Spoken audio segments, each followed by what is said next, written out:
लंबा प्रोसेस चलेगा, मंथन हो रहा है, लेकिन इस बार का मंत्रिमंडल आपको क्या लगता है, क्या चौंकाने वाला हो सकता है?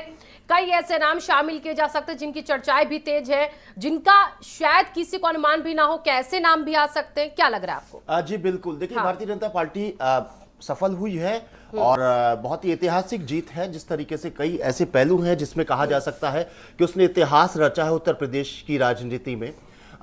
उसकी वजह है, उसकी एक वे वजह है कि एक अनुशासन और केंद्रीय फैसले जो हैं उसकी भारतीय जनता पार्टी की एक बड़ी ताकत है। बहुत कुछ चीज़ें जो हैं उनकी कार्य समिति, उनका जो निर्णायक जो फैसले लेते हैं जो लोग, उनकी एक अलग लॉबी है और सबकी सहमति के साथ में, और बहुत आगे पीछे ऊपर नीचे सब कुछ नाप तौल के फैसले लिए जाते हैं। कोई जल्दबाजी नहीं होती है, कोई अनुशासनहीनता नहीं होती है, कहीं कोई बगावत जैसी स्थिति ना पैदा हो। इसलिए बहुत अच्छा एक एटमॉस्फेयर और एक बहुत अच्छा एक अनुशासन बना के रखा जाता है। मैं समझता हूं कि जो भी फैसला होगा वो पार्टी हित में जाहिर सी बात होगा, और उत्तर प्रदेश के कई चेहरे ऐसे हैं जिनको पिछली सरकार में मौका नहीं मिला था, उनको जरूर मौका मिलेगा।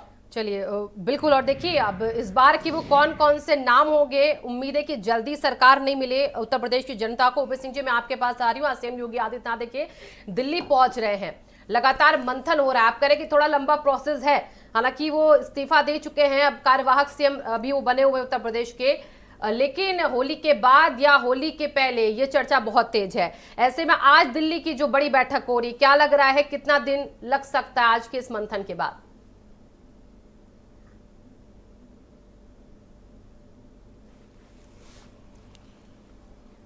ओपी सिंह जी, आपको आवाज आ रही है? शिवांगी जी। जी हाँ, आ रही है शिवांगी जी। जी। निश्चित रूप से ये मंथन हो रहा है, होली से पहले या होली के बाद जी। मंत्रिमंडल बनेगा और वो उत्तर प्रदेश की जनता की भावनाओं के अनुरूप बनेगा। जी। हमारे विपक्ष के साथियों ने कुछ सुझाव दिया, उस पर भी हम ध्यान देंगे, क्योंकि उनको हमारी मंत्रिमंडल की ज्यादा चिंता है, तो हम उनकी चिंता भी दूर करने का प्रयास करेंगे। मैं बताना चाहूंगा कि पिछले 5 साल में आदरणीय मुख्यमंत्री योगी आदित्यनाथ के नेतृत्व में जो मंत्रिमंडल का गठन था, जो मंत्रिमंडल ने काम किया, जनता के प्रति जवाबदेही दिया, जो जनता की भावनाओं के अनुरूप कार्य किया, तभी तो हम 37 साल बाद दोबारा प्रदेश सरकार हमारी बनने जा रही है। अगर हम जन भावनाओं के अनुरूप हमारा मंत्रिमंडल ने काम न किया होता तो 37 साल बाद इस उत्तर प्रदेश में एक नया इतिहास नहीं बनता, नोएडा का मिथक नहीं टूटता, और सारे रिकॉर्ड और सारे उन चीजों को तोड़ा है जो 2014 के पहले। चलिए मिथक सारे तोड़ दिए ओपी सिंह जी, लेकिन क्या आपके पास 2-4 नाम छनकर आ रहे हैं? क्या 2-4 नाम आपके पास छनकर आ रहे हैं कि ये हो सकता है मंत्रिमंडल में शामिल हो? नहीं, मैंने पहले कहा मैं भविष्यवाणी तो कर नहीं सकता शिवांगी जी। नहीं, मैंने बोला ना अनुमानित। बीजेपी के तो चौंकाने वाले फैसले होते हैं, मैंने अनुमानित बोला ओपी सिंह जी। नहीं, हाँ। अनुमान देखिए राजनीति में शिवांगी जी कोई अनुमान नहीं होता। अच्छा। क्या समाजवादी पार्टी को अनुमान थी कि भारतीय जनता पार्टी के पूर्ण बहुमत की सरकार बने थी? क्या कांग्रेस को अनुमान था कि 97% हमारे जो है प्रत्याशियों की जमानतें जब्त हो जाएगी? तो राजनीति में कुछ कहा नहीं जा सकता कब क्या होगा। लेकिन हमारी पार्टी जो हमारी पार्टी के जो वरिष्ठ नेता हैं, जो मंत्रिमंडल में इसके पहले जिनका अच्छा काम रहा है और वो वरिष्ठ रहे हैं, हम निश्चित रूप से उनको तरजीह देंगे। हम तो ऐसे ही लोगों को देते ही हैं जो हर तरह से मंत्रिमंडल में फिट हो, इसीलिए तो उनको महत्वपूर्ण जिम्मेदारी दी जाती है। ठीक है। अंकुर सक्सेना जी, मैं आपके पास आ रही हूँ। देखिए लगातार अंकुर जी, लगातार ये चर्चा होती रहेगी कि मंत्रिमंडल का विस्तार कब, कौन कौन से चेहरे, लेकिन आपका भी अहम रोल है। नेता प्रतिपक्ष कौन? सुने में शिवपाल यादव की मुलाकात हुई, चर्चाएं बहुत तेज है। अब देखिए शिवानी जी, अभी बहुत ज्यादा समय की बात नहीं है, कल मीटिंग है समाजवादी पार्टियों की और शीघ्र केंद्रीय नेतृत्व भी बात करेगा, तो ये उनका अपना डिसीजन है। जैसे ही कोई सूचना आती है तत्काल आप लोगों तक प्रेषित की जाएगी। दूसरी, अभी भारतीय जनता पार्टी के प्रतिनिधि महोदय ने एक बात कही कि विपक्ष में समाजवादी पार्टी को क्या इस बात का अनुमान था सत्ता में नहीं आएंगे?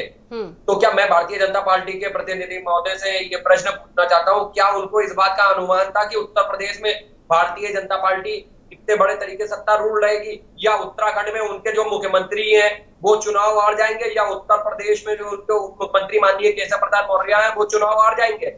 मैं भारतीय जनता पार्टी के प्रतिनिधि महोदय से यह जानना चाहता हूं कि उत्तर प्रदेश में या उत्तराखंड में क्या भारतीय जनता पार्टी हारे हुए व्यक्ति को किसी मंत्री पद पर सुशोभित करेगी, और अगर क्या उसको मंत्री पद पर सुशोभित करेगी तो वो जनमत का या जनता द्वारा प्रयोग किए गए अपने मताधिकार के प्रयोग का उपहास उड़ाना नहीं होगा? क्या आपके सम्मानित चैनल पर ओपी सिंह साहब ये स्पष्ट कर सकते हैं या ये घोषित कर सकते हैं या जनता को ये आश्वासन दे सकते हैं कि किसी हारे हुए प्रतिनिधि को मंत्रिमंडल जवाब दीजिए ओपी सिंह जी, जवाब दीजिए। हारा हुआ प्रत्याशी आएगा कैबिनेट में या फिर नए चेहरों को तरजीह ज्यादा दी जाएगी जो जीते, या फिर उन्हीं को तरजीह दी जाएगी आपकी पार्टी में इस बार मंत्रिमंडल में? ये जवाब सवाल है अंकुर जी का। देखिए, ऐसा है कि विपक्ष को जो है सत्ता पक्ष का छिद्रावशेषण करना चाहिए, सवाल जवाब करना चाहिए और उठाना भी चाहिए। और मैं समझता हूं कि विपक्ष को रचनात्मक विपक्ष की भूमिका निभानी भी चाहिए, इसमें मेरा कोई दो राय नहीं है।